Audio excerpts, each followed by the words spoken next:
Hey, welcome in. Welcome to the Arrowhead Addict podcast. We are here coming to you live. Let me tell you, the dopamine, it's flowing. I am damn excited. We are so excited to be joining you guys tonight. Oh! Well, how you doing, man? Patrick. Will, Sterling. Yeah. Super Bowl champion, two-time Pro Bowler, and Trent Green. Trent Green, how you doing? Hey, what's going on, guys? He picked it up! He picked it up! He's gonna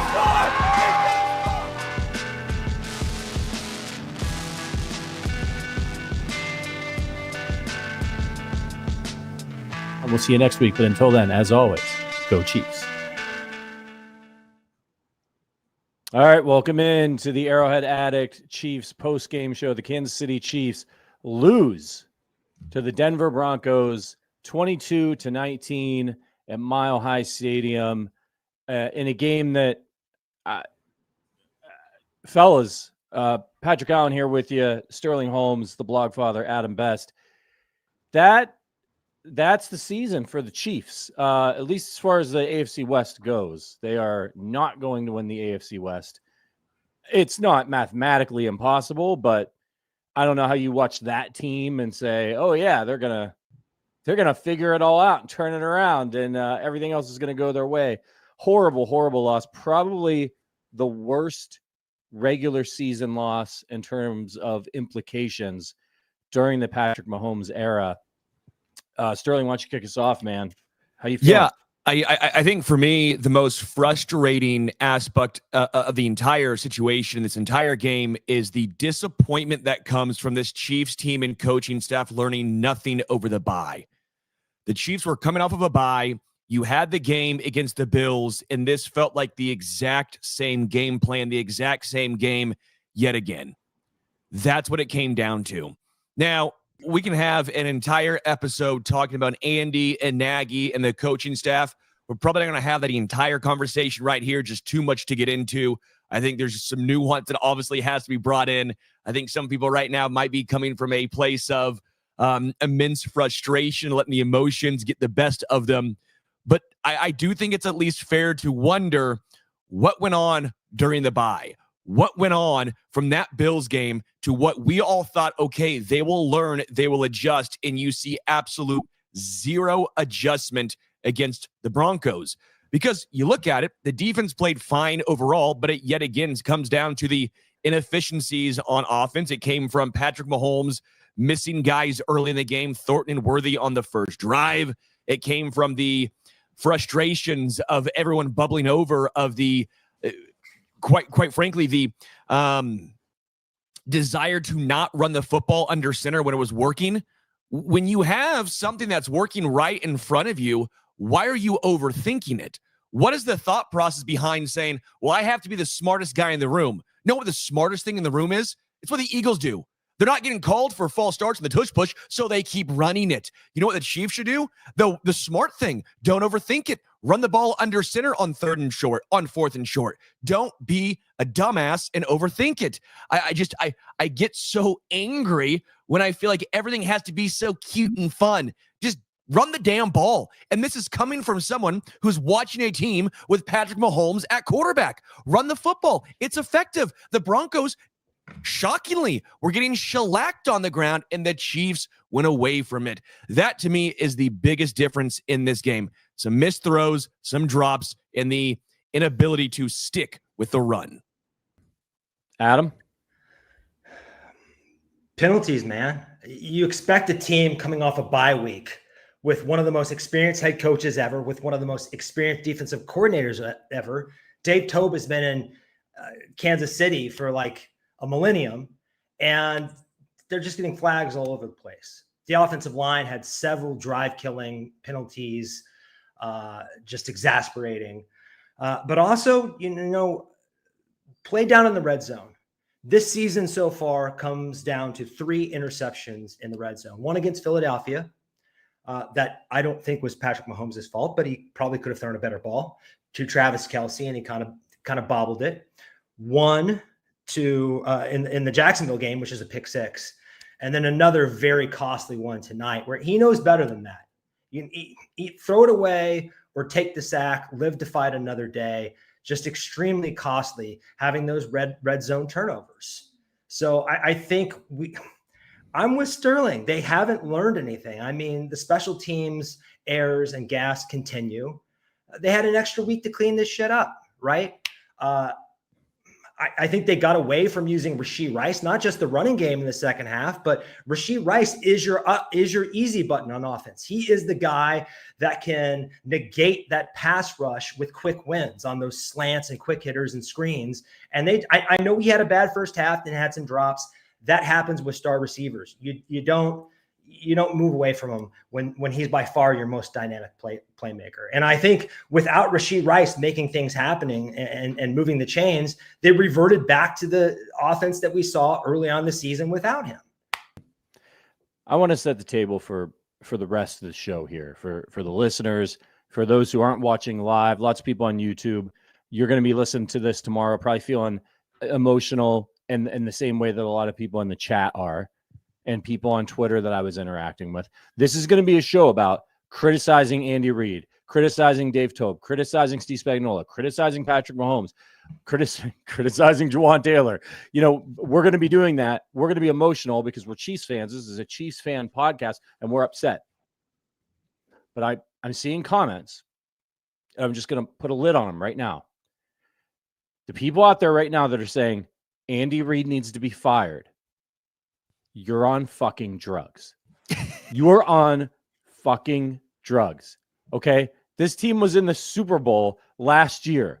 Do you remember what it was like to have a coach like, I don't know, Romeo Crennel, Herm Edwards, Todd Haley? Todd Haley used to throw balls into the you guys even Gunther Cunningham as a head coach, This is the first time this team has had any adversity like this kind of adversity since Andy Reid walked through that door. If you were sitting here, they were in the Super Bowl. Was it in the last year?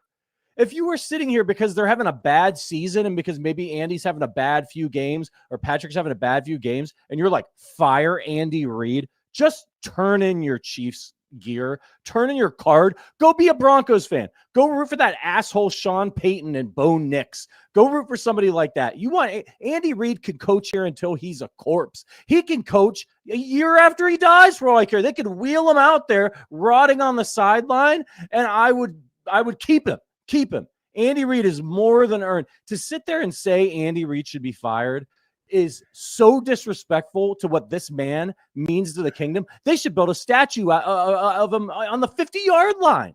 Just stop it. You can be mad that they suck. You could be mad at Andy for making bad calls. That it's totally fine to be pissed off and angry, but get some goddamn perspective, people. It's embarrassing. I'm serious. When you're like, one more second, Sterling. When you're a Chiefs fan and you're on Twitter and you're saying dumb shit like Andy Reid should be fired, you embarrass every other Chiefs fan with that crap. Stop it. Stop it. Get a grip, take a Valium or something, and go back and watch the last 5 years of Super Bowl runs. Oh my God. All right, now I want to turn this anger towards Andy and Dave Toub and Patrick for their idiotic play calling and their terrible special teams and their bad play, but I don't want any of them fired. I mean, for God's sake. All right, sorry. There has to be some nuance here. There has to be some nuance. I mean, imagine if you just fired every coach if they had a down year. I mean, Bill Belichick would never have happened. Tom Brady and his greatness would never have happened. I mean, if we're being real, we can have these criticisms of Andy, which, again, we are going to have. But canning him right now would be absurd. It's asinine. It's befuddling. Like, again, some of his play calling in this game, befuddling. But firing the man is ridiculous. There's other things to say, accountability, without just immediately going to can him. Again, we are talking about one of the greatest head coaches in the history of the NFL. If not him, then whom? This is not college football. You don't just get to say, okay, now the Chiefs want Kevin O'Connell. That's not how this works. There's no NIL fund to pull from. You're not getting that guy. That's not how this works. Okay, so now we move on. And I think the more run the football. I think the more nuanced way to attack this coaching staff is to say they're an echo chamber, right? They don't have any outside blood. They don't have any new ideas. They don't have anybody. I don't think Andy Reid is being challenged enough by Matt Nagy and the offensive coaching staff. I think they need to pluck some guys off different trees because they're not figuring stuff out. The rest of the league is figuring them out, and they're not adapting. They're not evolving. And I don't think the move is to fire Andy Reid, probably a Mount Rushmore coach, or Steve Spagnuolo. But I think, I don't know, going to the Shanahan tree and bringing some guys in from there, or some other outside blood from Detroit or wherever, things have gotten kind of stagnant. And I kind of feel like the Chiefs have been found out a little bit, especially offensively. And even defensively, they just looked like, they were really lucky on that 3rd and 16 that right after that on 4th and 2, Denver got a false start, because I thought that was a bad play call. I thought 3rd and 6 at the end, that simulated pressure. Your line is not going to get home with 4. You got to bring the dogs. I thought that was just an unwise decision by Spags there. Andy's play calling was terrible in this game, and it has been awful at times this year. Something is going on, though, that I think nobody's really talking about. Like, Andy, because of Andy Reid, this team got to a Super Bowl 3 years in a row with horrid offensive personnel for all intents and purposes, right? Now they have all this offensive personnel, and you could see it in the beginning of the game. I think what the Chiefs are suffering from is an organization, top to bottom, from Brett Veach down to the guy who washes the towels in the locker room, is hubris. That doesn't mean everybody should be fired, but it means they need a really big wake-up call. And guess what? They're getting it, because they came out, let's just chuck the ball. They want to chuck the ball because they have all these offensive weapons, totally ignoring what the defense is showing them, what they need to do, what they have done the last few years successfully with less than stellar personnel, right? They're so excited that they have all their weapons back. They think that they could just go, that they should be the greatest show on turf. And so that's and you see Mahomes, like you saw him talking about it after the Super Bowl. He's like, oh, he was all happy because he got a couple deep balls at the end of the Super Bowl in garbage time. And he's like, I just need to get back to slinging it. No, you don't. You need to take deep shots, but you don't need to indiscriminately chuck the ball deep just because you think you're supposed to be a deep ball thrower, or because you have Xavier Worthy running around out there. So when I talk about the hubris, I'm looking at a guy like Brett Veach, who refuses to trade a draft pick and make his team better right now when his team has a glaring weakness and it's one-dimensional. It can't run the ball. It's a one-dimensional football team, so he refuses to do it. Hubris. Andy Reid and Patrick Mahomes, let's just chuck it deep because we get the guys now. Hubris. And that's the problem that they need to fix. And I think they will, because they're not going to win the AFC West, and they very well may not make the playoffs. Every team in front of them in the wild card standings has beaten them. The Jaguar, everybody. So they're very close to screwed. They're not totally screwed, but they're very close. I think go ahead, Sterling. No, I just think, again, part of the conversation needs to be Patrick has really struggled at times this year. You're right. The deep ball has not been there, but it's not been there for years. First drive was a perfect example of the past 2 years, 3 years, really, where even if there is a guy open downfield, they're just not connecting. Xavier Worthy was wide open. Patrick overthrew him by 5 yards. Tyquan Thornton was open, overthrown. Eventually they finally had a big connection late. There was obviously the penalty that helped a lot, but Tyquan Thornton brought down a 60-yarder. That was nice to see. Again, I want to see, and we saw a glimpse in this game that brought me optimism, and then it was vanquished from me. It was taken away like a parent taking away some candy from a child. You saw Tyquan Thornton running the Xavier Worthy routes, which he runs better because he's a bigger-bodied guy, and he goes up and actually high points the ball. Love it. You saw Xavier Worthy running the Hollywood Brown routes, which on that third down play, you saw that whip route. He goes out and it was an easy first down because Xavier Worthy is a very good route runner.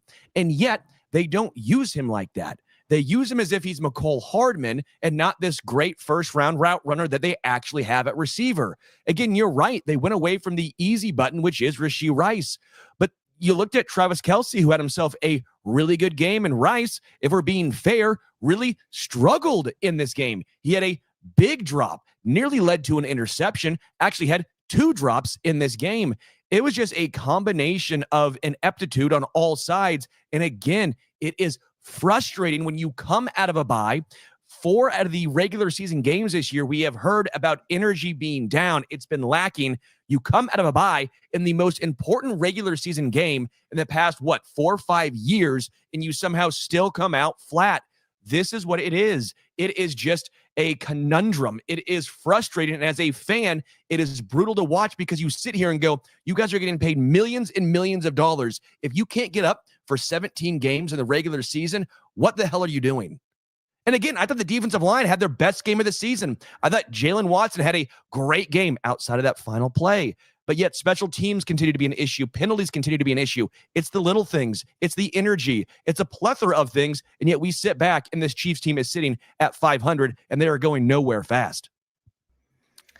Chris Jones actually showed up in a big way. To such a degree, I have to wonder if the bye week just gave him the rest his body needed, and if he's just been playing too many snaps. But I want to hit on something that Patrick mentioned with the Chiefs not addressing the running back position. And I actually think Kareem Hunt and Isaiah Pacheco are probably fine as rushers. They're not going to rip off 20, 30, 40-yard runs. They're not going to rip off explosives.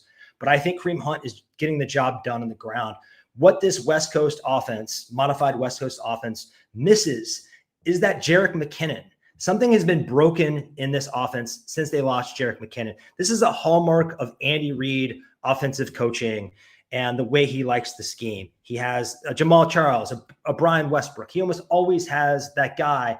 And Kareem Hunt, he's got great hands, but he cannot get upfield and do anything. He just does not have the juice at this point. And they clearly don't trust Rashard Smith to be anything but a gadget player. His utilization has been extremely frustrating. Every time he gets a touch, it's like there's a penalty and then they forget he's alive and they completely go away from him. But it's clear when Elijah Mitchell, who hasn't been on the field all season, is playing in pass protecting situations, the coaching staff must just not trust Rashard Smith as a running back.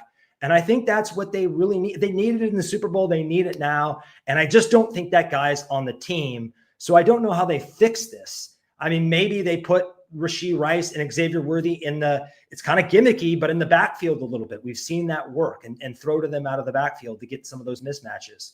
But yeah, I think this is one of the biggest flaws, and we probably haven't talked about it enough. I disagree in that they do need the explosives. There needs to be a threat. Look at every team in the NFL that is high end, that is winning. The Buffalo Bills have James Cook. You got Jahmyr Gibbs in Detroit, right? You got Saquon Barkley in the Eagles. The Eagles were a good team. They had good pass catchers, but then they go and they get Saquon, boom, they win the Super Bowl. You've got Daniel Jones suddenly looks like a potential Pro Bowl quarterback because he's got Jonathan Taylor. All the teams, even the teams in the AFC West, J.K. Dobbins was having a good season for the Broncos.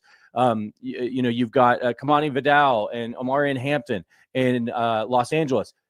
The Chiefs, nobody is scared that Patrick Mahomes changed the NFL. All the defenses changed the way they played. It's light box city. Guys like Rico Dowdle are ripping off huge games. Bucky Irving's a really good running back. Oh, he's not available. Rashad White can run. Rashad Wright's not having a good game. Sean Tucker can run. These guys are not all Barry Sanders. But if a team's willing to take advantage, look what the Bucs did today. They ran the ball. They lost the game. They ran against the Bills 1,000,000 times. The Chiefs won't do it. They don't have the guys to do it. And it's killing them because they're one-dimensional. You know what they're going to do. If they run on first down and they get stuffed, that's it. You know exactly what the next 2 plays are going to be. I'm going to push back just slightly here. I'm with you, and I think traditionally I 1,000% agree with you. This running back room is not good. It's one of the worst in the NFL. I think Kareem Hunt's been really solid the past few weeks. I'm not saying Kareem Hunt is an electric running back, but how many nice runs did he pop off in this game? Again, on the ground, on the ground, especially, not in the pass game, but on the ground under center. I thought Kareem was really solid today. Again, we can talk all we want about bringing in a great running back and is that the difference and all this stuff. But when you see Kareem being extremely effective and they just stop running the ball again in a close game, at what point do we just say it doesn't matter who they have? they're just not going to do it. Or yet again, the point remains, how much of this is on Patrick, where he's given the option? Again, a lot of times, some of the nuances, he's given 2 different play calls, right? And he can adjust and check into certain plays. Well, if you get 1 pass and 1 run, what do you think Patrick's going to check into? More often than not, he's going to check into a pass. He's going to try and put the pressure on himself. He wants to make the plays, right? I don't think that's a far-fetched thought that I have right here. And so I think that's also part of it. You have a quarterback who's going to check into plays for him. I think, again, that's just a long, nuanced conversation has to be had. And it's not as simple as, we'll just get a good running back. Because if you don't use that guy, then it does not matter. I do want to get to a few super chats, though. One more point before we get to the super chats. If you give Kareem Hunt 20 carries, 25 touches a game, his efficiency is going to degrade. Okay, I agree with that. He's an older back. If you were watching him, he was taking a ton of abuse tonight. He's in there pass blocking like a main. I mean, he's awesome. Kareem Hunt is awesome, and they should have used him more. I would rather them try and have his efficiency degrade by giving him the ball because he's being effective than just assume that that's going to happen and not do it. But I think it would. But so that's where I'm like, and that's why they like to have this 2-headed monster with Isaiah Pacheco, because he's a young guy and he could spell Kareem Hunt, and it probably would work better if you had both of them. I just think them missing that explosive element to their run game makes them too one-dimensional and easy and predictable, and it's a huge problem. Okay, you can do the super chat. Okay. Props to Kareem Hunt for that huge block on Jonathan Cooper. I don't know if you guys saw that, but he absolutely blew that dude up. It was incredible. He's awesome. I thought he had a great game. I thought his pass pro was unreal tonight. I mean, I thought Kareem Hunt in pass pro was phenomenal. But a couple of super chats I want to get to, because I appreciate everyone who donates their hard-earned dollars, especially after a Chiefs loss, and hangs out with us, and we try and get over this debacle 1 minute at a time. Phantom, always appreciate you, says Dave Toub should be made to walk home as poorly as his special teams played. And can we have an honest conversation about Mahomes was outplayed? And yeah, and I brought that up. I think, Patrick, that the dumb decision on 3rd down and the goal line situation, 3 points in your back pocket, you cannot do that. That is a rookie mistake. I expect that from Dylan Gabriel. I don't expect that from Patrick Mahomes. You know who he was throwing to there? He was throwing to Elijah Mitchell. I expect that from Josh Allen in 2018. I don't expect that from Patrick Mahomes. And again, Dave Toub and the penalties have been a major issue this entire season. And we got something new, a block in the back on the punting. What was the punt? Whatever it was, it made no sense. It was a legit call, by the way. It was the right call, and yet you're still perplexed of saying, how the bleep does that even happen? What are you doing? Toub, come on. Grant, appreciate you. It says that's all she wrote. Looked awesome off of the bye. Best quarterback in the world, 1 touchdown. LMFAO. Everything was horrible. I would say the game plan was also, but not sure we had one. Let's make good of our 10% chance. Yeah. Sugar Jones, appreciate you. It says, hi guys, just run the ball. I like that. Yes. To the point. Yes.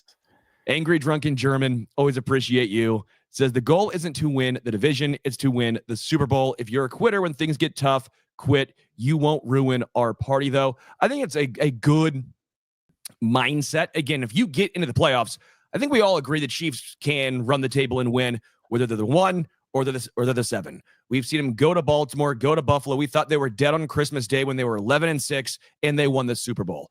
It's just things look grim right now. But I guess to your point, when things are grim, be the Grim Reaper. Wiley Possum, appreciate you, says, honestly, too many mistakes and penalties in close games this year. All losses, 1-score games, and we are 0-5 in them.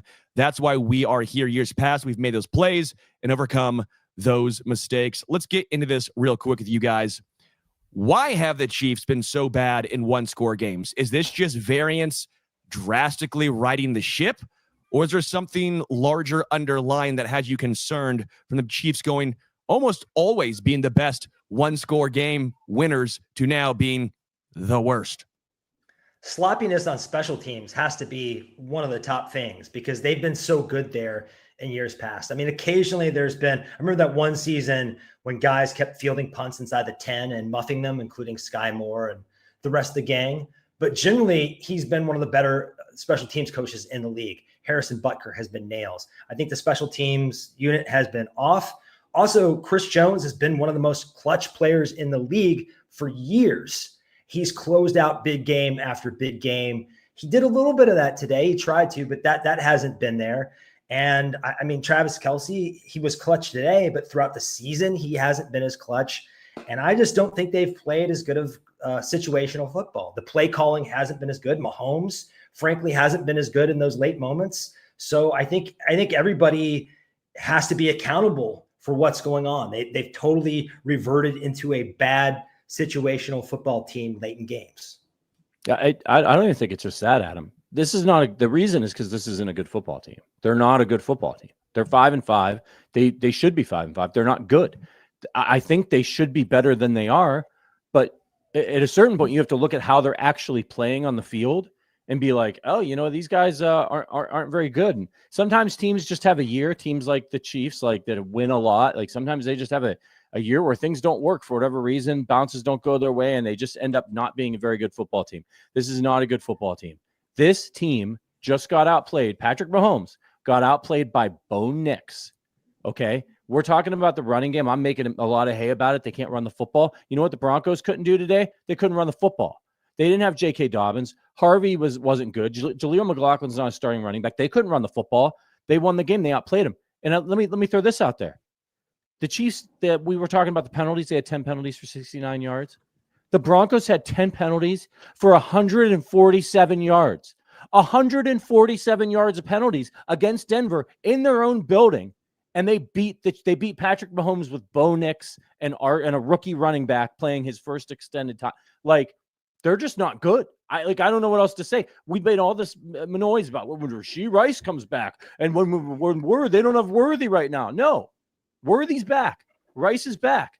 Like, Rice wasn't great today. He dropped a couple of balls. Look at his stat line. He didn't make it. Who stepped up? The only guy that was out there doing anything on a consistent basis was Travis Kelce. And he's about 6-7 games away from getting his gold watch and riding off into the sunset with Taylor Swift.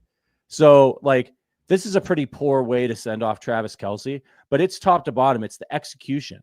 It's everybody. It's Jawan Taylor. It's the special teams. It's the coaching. It's everybody. And that's why I mentioned Hubris earlier, because I think this is an organization.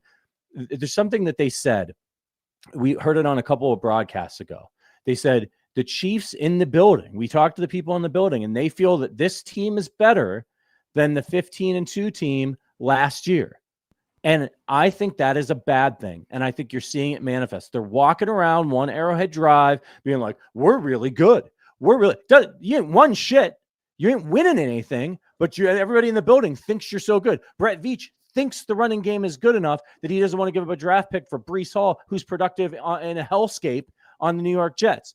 So that is why I think the hubris is the problem for them this year. And maybe they'll perk up at the end of the year here when it's too late, but they need an offseason to do some soul searching and be like, you know what? We need to stop thinking that we're Thanos and we're inevitable and that we have a lifetime membership to the playoffs, because you don't, and you're probably not going to make it this year.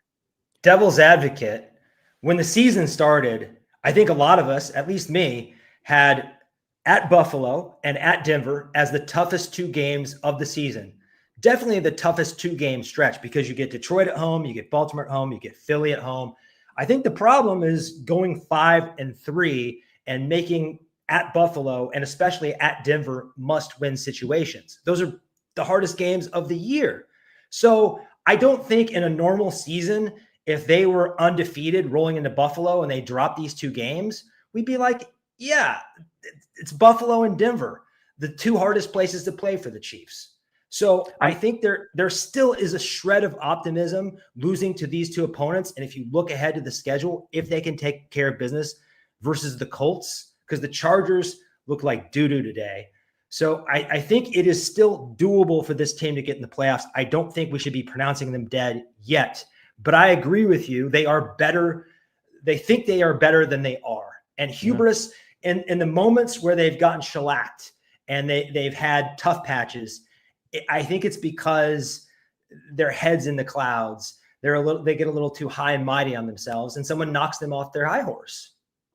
I don't want to take anything away from Denver, but they're not that good. They have a great defense, but Pat Surtain, they don't even have Pat Surtain out there in the secondary. This team almost lost to the Jets. Like this Denver offense and Bo Nix have been very bad at times. This was a game that if the Chiefs played like they I think they could play, they should win. I don't know that this is like a real, like, you want to talk about a hard game next week. Jonathan Taylor's coming to town. I'm not trying to take anything away from the Broncos, but this team, man, like they think they're going to win. They think they're going to come out of the bye, and because of Andy, and it's just there's something, they're mentally broken because they can't execute.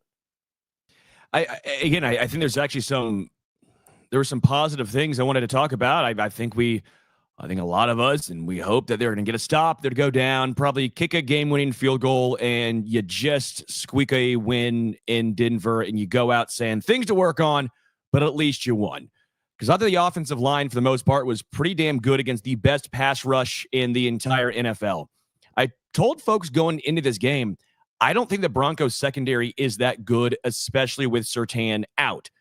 I don't think they looked that good in this game. The Chiefs just did not take advantage of open receivers. We don't need to dive back in. But to the point of Riley Moss was having a penalty off with Jawan Taylor to see who could have more. Like, start targeting him, maybe just keep throwing his way.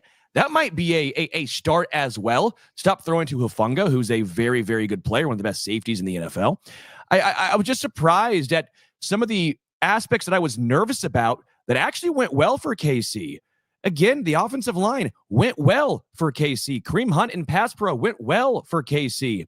The Chiefs' ability to run went well for KC. The Chiefs' pass rush, I don't know your guys' thoughts. I thought this was one of the best pass rush the Chiefs had all year long.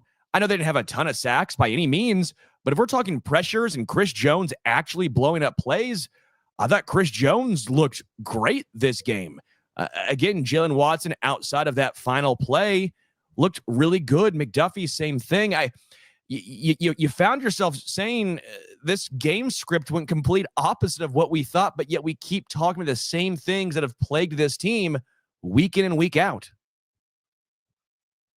I still think they can't get pressure with 4. I mean, there were a couple times that big conversion that Denver got when they only rushed 4 and they dropped everybody back. Third and 15. Yeah, I'm with you. I'm 100% with you. The third and 6 too, though, at the end when they made that other conversion and they did the simulated blitz and then they brought everyone back. It just still seems like unless Chris Jones is blowing up the play, which he doesn't do as much as he used to, no one else is going to.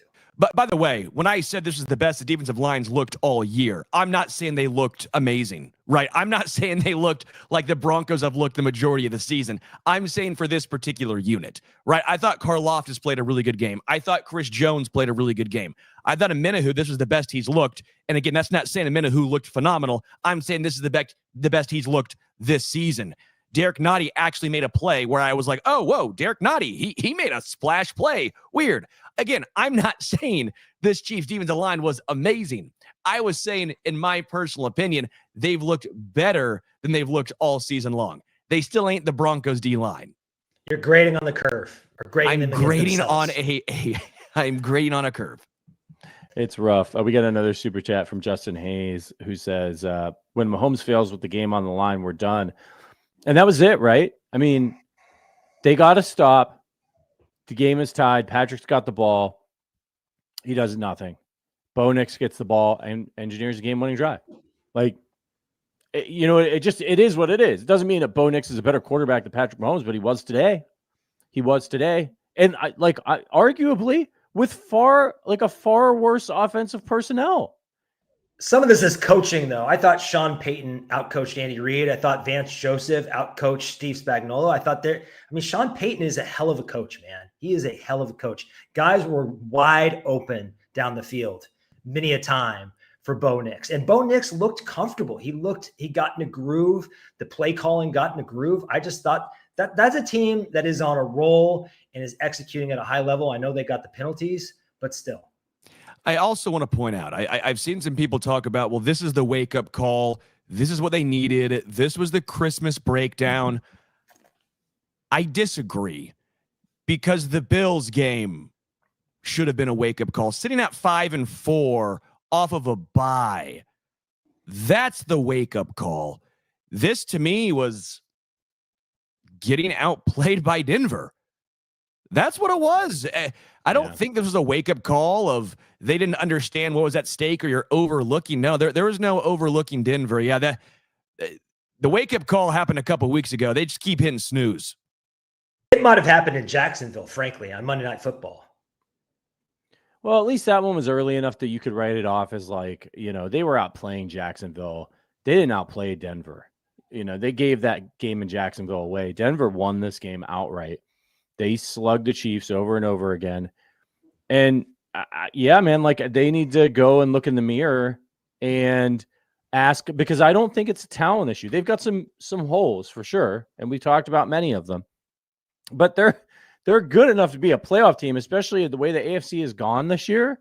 Like Denver has looked bad at times. The Jaguars have looked bad at times. The Bills lost to the Dolphins last week.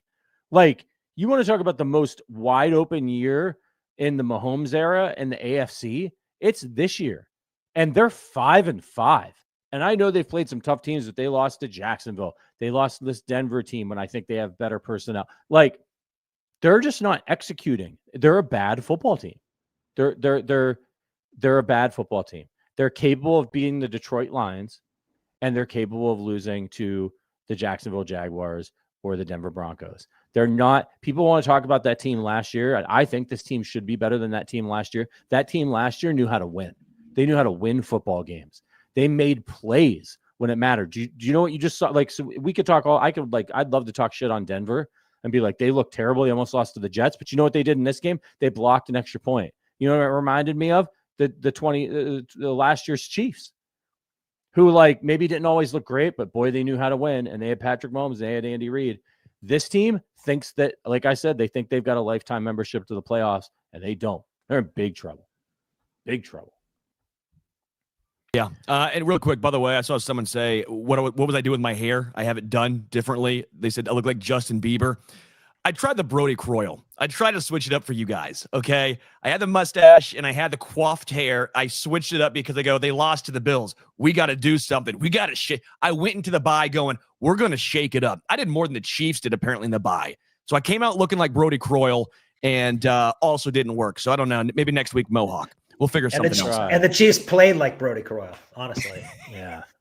Listen, you're watching the Arrowhead Addict podcast. If you're watching on YouTube, hit that like button. If you're listening to this later, make sure you leave us a 5-star review over on Apple Podcasts. But, if you're heading over to your partner's place for the holidays and you want to look like you just rolled out of bed, no, of course not. House of Atlas has you covered. Their grooming kits make it easy to clean up, and they actually look as good on the counter as they feel in your hand. Family dinners, holiday parties, meeting their dad who definitely judges silently. Show up looking sharp and let everything else take care of itself. And the best part, you can grab it on your next run to Target or online at target.com. House of Atlas, this stuff is fantastic. We've had some razor stuff on the show before, but this is definitely the best.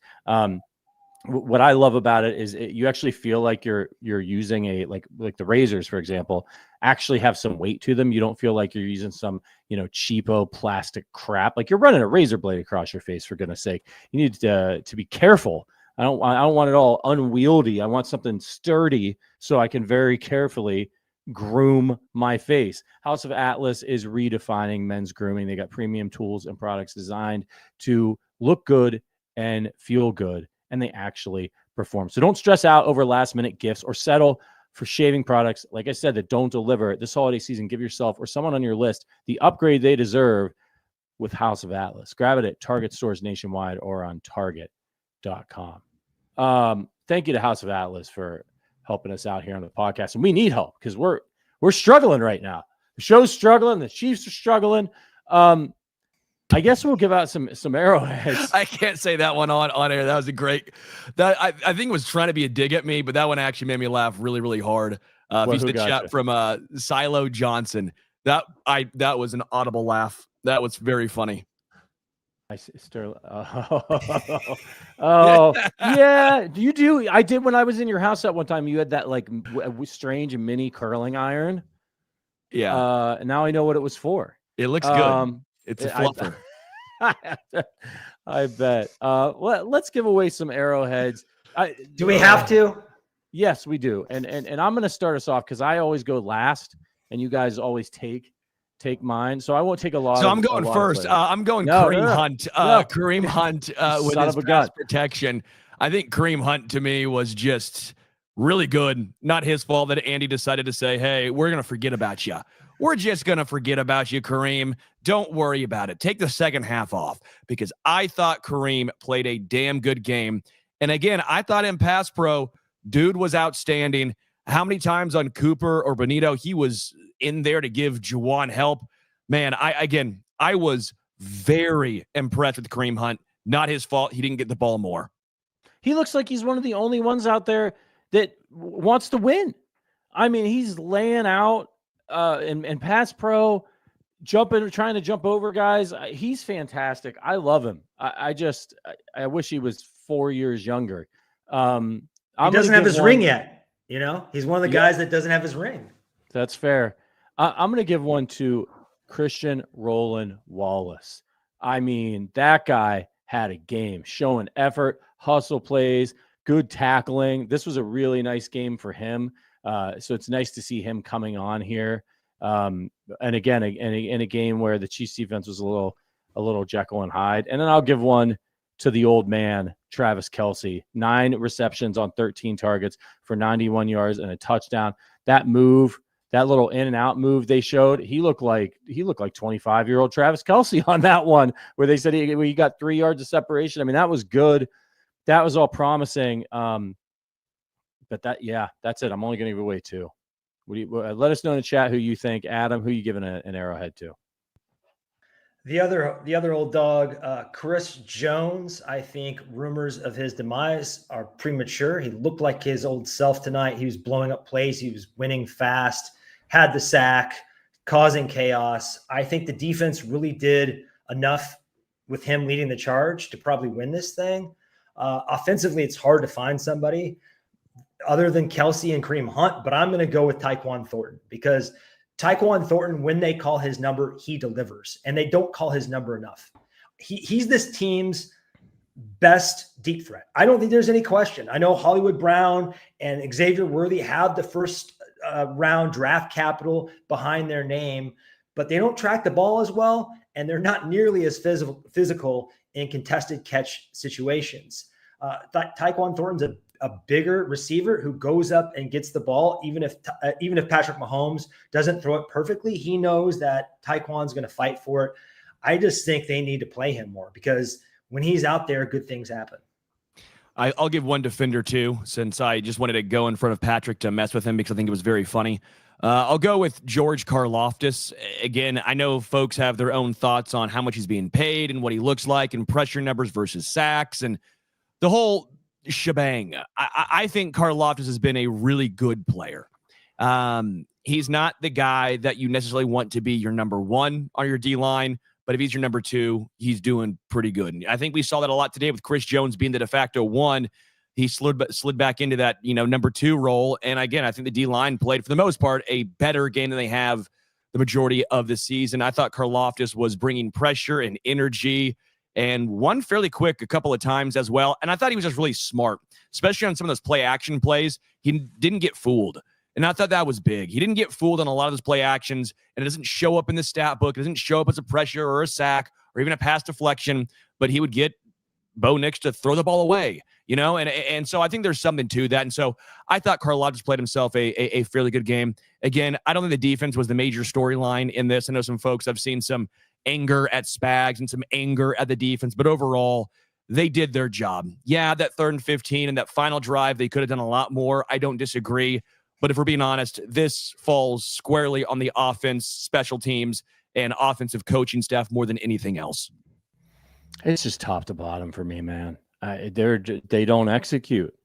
It's like somebody different every time. It's not a couple of years ago, the receivers couldn't catch. We knew what the problem was, but other people would pick it up. Like, it's like you might as well just spin a wheel. I mean, even Mahomes is unreliable this year, and that's a scary thought. So I don't know what they need to do to get their minds right, but It's meant. I think, honest to God, I think it's as much mental as it is anything else.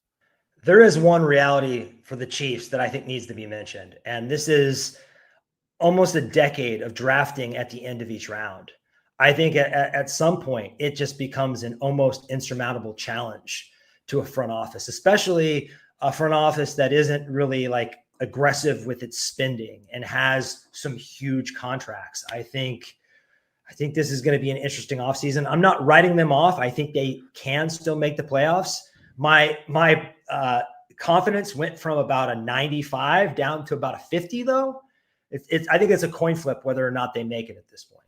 I will say, and this is going to be a conversation maybe for some Tuesday, Wednesday, Friday shows just the other week, but yeah, I do want to get into the conversation of, and again, not firing Andy Reid, but bringing in new life, at least to the building, whether it's, I know it's hilarious to say, I think Mike McDaniel, for his dumb pants and his Miami look, I think he would actually make some sense as the OC, because I think he is a good offensive coordinator. I just don't think he's a great head coach.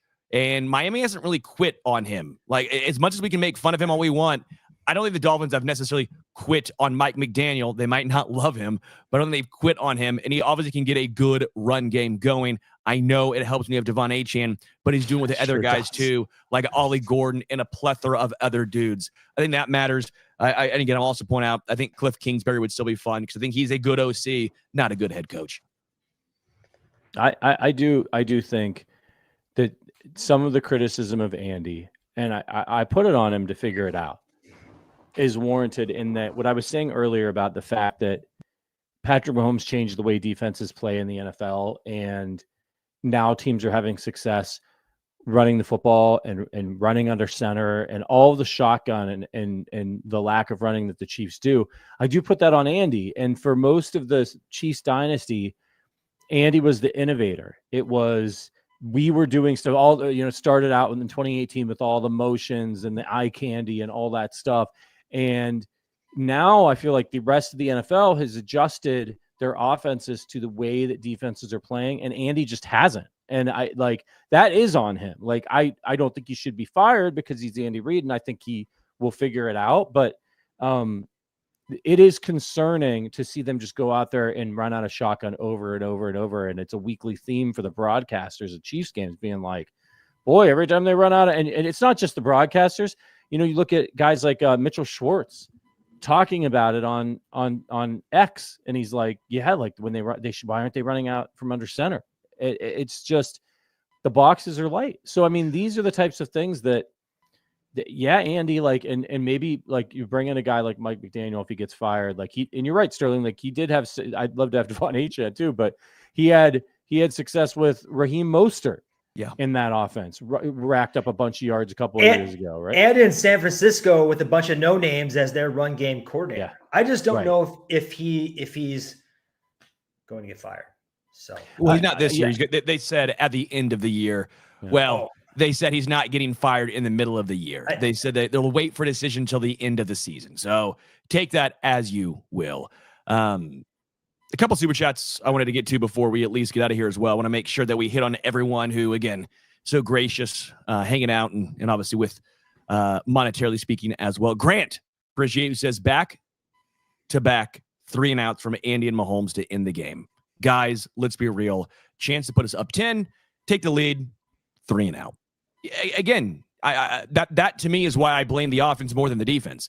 The offense with Patrick Mahomes is supposed to be the unit. That's supposed to be that side. You have your full array of weapons back. Rashee, Travis Kelce, Xavier Worthy, Tyquan Thornton, Hollywood Brown, and yet you have those 3-and-outs. Not running the football at all, by the way. A little nuance to the under center aspect, which I do think is fair. Patrick might not like playing from under center. They didn't do that at Tech. That's not something they did. A lot of guys in college have never played under center. Now you do a little more in the NFL, but I saw some nuance from, I forget who it was. It was Jared Goff or Kirk Cousins or someone talking about it. When you do run play action from under center, your back is turned. So you have to just trust what you see prior to turning back around, right? Well, when you are at a shotgun, you have everything right in front of you. Yeah, you might suck running the football, but as a quarterback, you enjoy that more. There is a little nuance to Patrick wanting probably to be under center versus taking more snaps out of shotgun. And then Burrow is – oh, go ahead. And then the other super chat from Jesus says, why didn't Mahomes use his legs today? Yeah, he didn't use them as much. He did that one play, but it was the Juwan Taylor penalty, so it got brought back. But you're right. Patrick has used his legs less and less as the season's gone on. But also, I think the Broncos did a good job of containing him as well. I think that might be another reason why they didn't have as much pressure on him was we're not going to let him get out of the pocket and beat us with his legs. He really, really does not like that. When you take away his getaway route, his ability to scramble, I think that's when he starts kind of freaking out a little bit. And it doesn't happen a lot, but it has happened a couple weeks in a row. And that's a great point about shotgun. Joe Burrow is very similar. He likes to be in shotgun. So something to analyze. One question, final thought I have for you guys is the Rams are killing people with 13 personnel and throwing out of 13 personnel. And I know Andy Reid has to be enamored with the deepest group of wide receivers that he's had, but they have 3 tight ends. And they've had success throwing out of 13 personnel in the past too. They used it this game. I don't know if you saw. They used it with Robert Tonyan, Noah Gray, and Travis Kelce. I actually made a note of that they did run, I don't know how many snaps out of 13 personnel, but they did run at least few plays out of 13 personnel. You're right, Adam. It was an interesting note, obviously, what you're seeing with the Rams, but we did see 13 personnel in this particular game. Maybe more of it. Look, if you guys are looking for a silver lining before we go, I'll say this. I always make I made a vow to myself this year because I've been covering the Chiefs for so many years now. And in the Mahomes era, there have been seasons where things didn't look good. And I was like, oh man, they're in big trouble. I don't think they've got it this year. It's gone late into the season. Now the record was better, but there have been times late into the season I thought they were cooked. And I came into this season and I said to myself, Patrick, I don't care what happens. You need to be level-headed for the audience. You can't go too far and say they're cooked before they're cooked because they always prove you wrong. And they are. And I made a video weeks ago. It's pinned on my Twitter profile when everyone was freaking out before they went on that winning streak. And I was like, I think they're going to be better than good. I think they're going to be fine. I'm going to leave it there. But my faith is shook. And I considered starting this podcast announcing the time of death of the Chiefs season. And I'm not doing it. I'm not doing it yet. I would have driven to Chicago, hopped in my car. I would have gone tarps off and kicked your ass. We're not doing that yet. Yeah, not yet. You're right. But I'm close. And come on, guys. They're 5-5. They're the. You gonna dress up as the Undertaker at the front of the pod? They're the 9 seed, and they are playing the 8-2 Indianapolis Colts next week at Arrowhead. If they win that game, they're behind the Texans right now. But if they win that game, and the Jaguars drop one, and the Texans drop one, they're right back in the mix. I mean, they're in the mix. So you can't write them off yet. But if they keep playing like this, they're not gonna make the playoffs. The division is gone, right? So, who knows? Denver's the 1 seed right now, by the way, as we sit here. Over the 1 seed. New England? Over New England, yeah, because they've got a better conference record. We've got to give them credit, man. When they had Russell Wilson, the new ownership and everything, we were kind of stomping on their grave, and they have turned things around. It's near miraculous, the work they've done. So if any Broncos fans are watching, hats off to you guys. Agreed. Yeah. I think they deserve a lot of credit for ripping the Band-Aid off and just going full in to the rebuild, which turned into what we're witnessing right now, because they could have spread out the Russell Wilson situation for a long, long time. They could have tried to continuously make it work, and they pulled the Band-Aid, just ripped it off. We thought the wound might get infected, but somehow, some way, they cleaned it up, and this team's going somewhere. Shout out to Randy. Appreciate the super chat. Thanks for what you do. sneak in, shock the world. My silver lining. I have a nice plate of Thai food waiting for me, and Sunday Night Football is on the docket. So that is my silver lining, and might play some Golden Team Monday. So there's my silver lining, guys. Got that going for me, which is nice. Listen, everybody, we'll be back this week with our regular slate of shows. We'll break it down. We'll grieve with you. We'll try to figure this thing out. But, you know, I don't know. Maybe this is a good thing for the Chiefs long term, that they really need to evaluate some things and figure out how they could set themselves up for another dynastic run. But right now, forget about all that. They just need to figure out how they can beat the Indianapolis Colts at Arrowhead. Thank you, everybody, especially our members, for their incredible support year-round. If you want to become an Arrowhead Addict member, check out the link in the description. We were all cursing and swearing together in the private Discord during the game. It was a lot of fun, even though they lost. So we'd love to get to know you better. Thanks to producer Richard for the silkiest, smoothest voice in Kansas City radio, Sterling Holmes for the blog father Adam Best. I am the OG, Patrick Allen. We'll see you guys tomorrow. But until then, as always, go Chiefs.